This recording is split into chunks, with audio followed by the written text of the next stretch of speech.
আজকে আমরা এক আল্লাহর ওলির দরবারে এসেছিলাম। আপনারা দেখতে পাচ্ছেন এক পাহাড়ের পাদদেশ দিয়ে মানুষ জিয়ারত করে নামতেছে। আমাদের সাথে আছেন আব্দুর রহমান এবং দাওয়াতে ইসলামীর একজন মুবাল্লিগ আলী ভাই।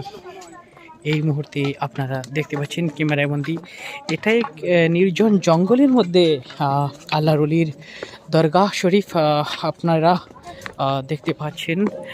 এই মুহূর্তে আমি আপনাদেরকে দেখানোর চেষ্টা করতেছি সুপ্রিয় দর্শক শ্রোতা মণ্ডলী, যে এই আল্লাহর ওলিরা এত নির্জন স্থানে আল্লাহ বিল্লাহ করে আল্লাহকে রাজি করে ফেলেছে। দেখেন তাদের কোনো ভয় ছিল না যে এখানে বাঘ ভাল্লুকের ভয়, বানরের ভয়, এটা তাদের কিছুই ছিল না। তারা আল্লাহকে আল্লাহ আল্লাহ বলে আল্লাহ আল্লাহ ডেকে তারা আল্লাহকে রাজি খুশি করে ফেলেছেন। দেখেন এই যে গভীর জঙ্গলের মধ্যে, হ্যাঁ, এটা এক বহুত